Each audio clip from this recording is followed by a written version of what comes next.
20 ዓመት እንግዲህ ባሏ ጥሏት ጠፍቶ ወደ ሱዳን ጠፍቶ ጀርባያት ራሷን ብቻ ቀን የሚሰማኝ ታሪክ እንዲህ ያሳደኩት ለሰው እንኳን አልሰጧቸው። እኔ እኮ ወንድ ልጅ አልፈልግም ወንድ ልጅ አለኝ የምትላት ልጇ ነች የምትመካባት ማለት ነው። እኔ እንዲህ አይነት ነገር መፈጠሩ ህመም ውስጥ ነው። የሚገርምሽ ራሷንም ልታጠፋ ያሰበች ጊዜ እኔ ነኝ ያገኘኋት። እስኪ ይህችን ቪዲዮ አንድ ጊዜ አዳምጠን እንመለስ። 1 ደቂቃ ነች።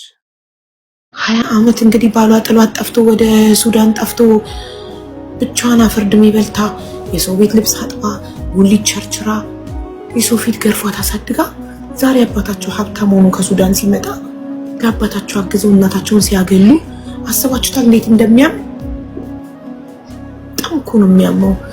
የከፈለችውን መስዋዕትነት ስታስብ እንግዲህ ያስቡት።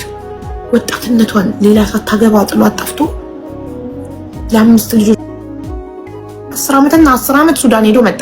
10 ዓመቱን ደግሞ በውጭ እያቆሰላት ነው። አብሯት አልኖረም። ስለዚህ 20 ዓመት ብቻዋን ነው ያሳደገቻቸው። 18 ዓመት፣ የ17 ዓመት፣ የ20 ዓመት ምናምን ልጆች ዛሬ እነሱ ደርሰው እናታቸውን እንደዚህ በዚህ ነው ሊከሷት ሲገባ በዚህ ነው የሚበቀሏት። አዎ ስላለው አያችሁ፣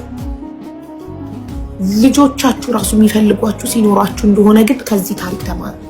የገዛ ከማሰራችሁ ምን እንደተሰማችሁ አላውቅም። ይህንን ቪዲዮ ስታዩ ብዙዎቻችሁ ምን እንደሚሰማችሁ መገመት አይከብድም። በነገራችን ላይ እስኪ የተሰማችሁትን ነገር ሀሳብ አስተያየት ኮመንት ላይ ብትጽፉልኝ በጣም ደስ ይለኛል። እኔ እጅግ በጣም ነው ያዘንኩት። እኔ በዚህ ሰዓት የኔ እናት በህይወት ብትኖርልኝ ምን ያህል ደስተኛ እንደሆን እኔን የማውቀው ማለት ነው።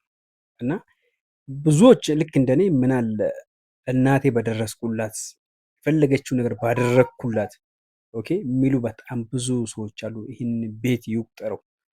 እቺ እናት እንደሰማችሁት መድገም አያስፈልግም። ለ20 ዓመታት ብዙ እንግልትን ውጣ ውረድን አሳልፋለች። ለማን ስትል? ለልጆቿ ስትል። ልክ አባታቸው ጥሏቸው እንደሄደ እሷም እኮ ለአንድ ልጅ የሚያሳድር ድርጅት ሰጠ የራሷን ህይወት መኖር ተሰዳ መስራት የተለያየ ነገር ማድረግ ትችላለች። የሚያስገድድ ነገር የለም። ነገር ግን ጎሽ ለልጇ ስትል ተወጋች የሚባል ነገር አለ። እናት ለልጇ ስትል የማትሆነው ነገር የለም። ብዙ ውጣ ውረድን አሳልፋለች። በጣም ብዙ ነገር የእሷን ቪዲዮ በሰማው ቁጥር እኔ በጣም ነው አንጀቴ እርርድብን የሚለው ማለት ነው። ምክንያቱም የእናትን ቫሊዩ በጣም አውቃለሁ። በልጅነት ያጣሁት የ5 እና 6 ዓመት እያለሁ ማለት ነው። ስለዚህ እነዚህ ልጆች ምናልባት የገንዘብ ሆይታ አባትየው ሰርቶ መጥቶ ብልጭልጭ ነገር ስላሳያቸው ይሁን ለእናታቸው ይህን ያክል መረር ጥላቻ ለምን እንዳሳዩ አላውቅም። ቢሆንም ግን እናት እናት ነች። እነሱ ራሳቸውን በማያውቁ ሰዓት ተንከባክቧቸው አሳድጋቸው 18 ዓመት 17 ዓመት የሆኑ ልጆችን ለዚህ ደረጃ አብቅታቸው ዛሬ እነሱን ተመልሶ በሶሻል ሚዲያ ላይ እናታቸውን በላይቭ ወደ ስንት ሺህ ሰው እያየ ከፍ ዝቅ ሲያደርጉ ማየት በጣም ያሳዝናል። የመጨረሻው ዘመን የደረሰ ሁሉ ነው ይመስለኝ። እኔ በጣም ያሳፍራል፣ በጣም ያሳፍራል ማለት ነው። ይሄ ካለመማር የእናት ሀቅ ምን ያህል ከባድ እንደሆነ ካለማወቅም የተነሳ የመነጨ ይመስለኛል። እኔ እዚህ ጋር ውድ አድማጭና ተመልካቾቻችን የምነግራችሁ ነገር ቢኖር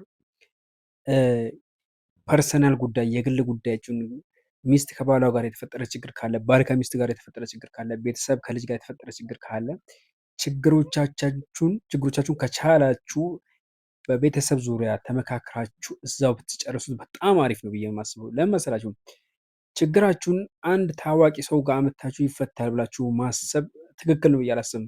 ታዋቂ ሰው ማለት አዋቂ ነው ማለት አይደለም። ታዋቂና አዋቂ ይለያያል። ምናልባት ለጊዜው ችግሩ ሊፈታ ይችላል።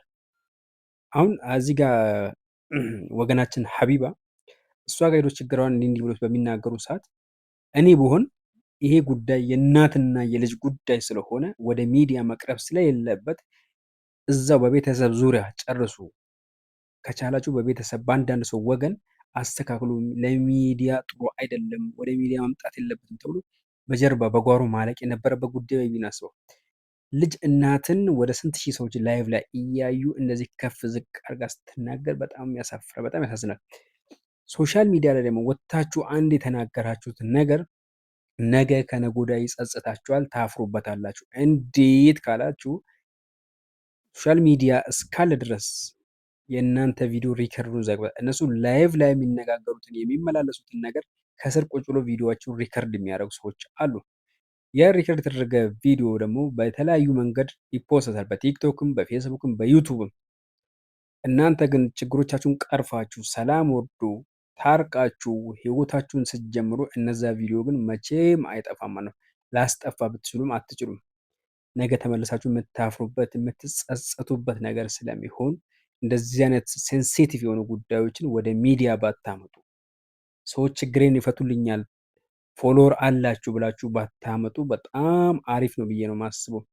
ምክንያቱም መጨረሻው ደስ ስለማያምር እናንተን ሊያሳፍር ስለሚችል ለምን እንደዚህ ያልኩ። እነዚህ ልጆች እርግጠኛ ነኝ የሆነ ቀን ይህንን ነገር እናታቸውን በመናገራቸው ይጸጽታቸዋል።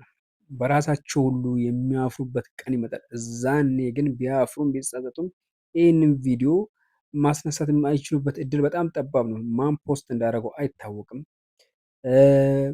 ብዙ ነገሮችን ያስከትላል። ስለዚህ ከቻላችሁ እንደዚህ አይነት ጉዳይ ሲኖራችሁ ወደ ሶሻል ሚዲያ ከማምጣት ይልቅ እዛ በውስጥ በቤተሰብ በምታውቁ ሰው በኩል ብትጨርሱ ብታስተካክሉ በጣም አሪፍ ነው ብዬ አስባለሁ። ይሄ የኔ የሆነ አስተያየት ነው። እናንተ የራሳችሁን አስተያየት ካላችሁ ኮመንት ላይ ጻፉልን። ለቻናሉ አዲስ ከሆናችሁ ሰብስክራይብ አድርጉ። ቻናሉን ላይክ በማድረግ አበረታቱን ማለት ነው። እንደዚህ አይነት ወቅታዊ መረጃዎች ወደ እናንተ ይመጣሉ። ከእናንተ ጋር የነበርኩት አብዲ ነኝ። የቻናሉ ደግሞ አብዲቱ ይባላል። በሌላ ቪዲዮ እስክንገናኝ ድረስ ሰላም፣ ጤና፣ ፍቅር ከእናንተ ጋር ይሁን። እንደዚያን ነገር ደግሞ በቤታችሁ አይድረስ። አላህ ይጠብቃችሁ። ሰላም አለይኩም።